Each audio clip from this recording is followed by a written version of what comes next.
Nagbitiw na sa kanyang pwesto ang Administrator ng Office for Transportation Security o OTS. Ito ay kasunod ng panibagong kontrobersyang kinakaharap ng OTS, sangkot ang ilang staff na kumuha umano ng gamit at pera ng ilang pasahero sa airport. Kagabi, kinumpirma ni Transportation Secretary Jaime Bautista na nagsumite ng kanyang resignation letter si OTS Administrator Mao Ranada Aplasca.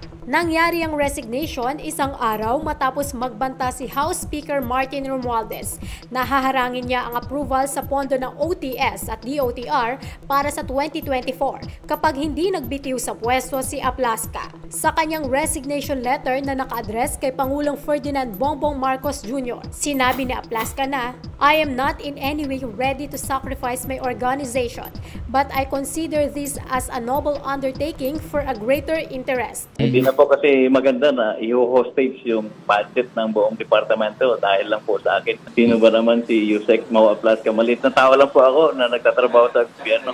Dismayadong House Speaker dahil sa makailang ulit umanang pagkakasangkot ng OTS sa pagnanakaw daw sa ilang pasahero. Sa isang CCTV footage na nakunan nitong September 8, makikita ang isang OTS opisyal na tila may kinaing papel. Ayon sa investigasyon, ito raw ay ang nawawalang $300 na isang pasahero sa airport. Sa affidavit na isinumite ng staff na nasa video, sinabi niyang tsokolate ang sinubo niya at hindi dolyar. Isa pang staff ng OTS ang sinibak sa pwesto matapos umanong magnakaw ng gamit mula sa isang pasahero nitong September 13.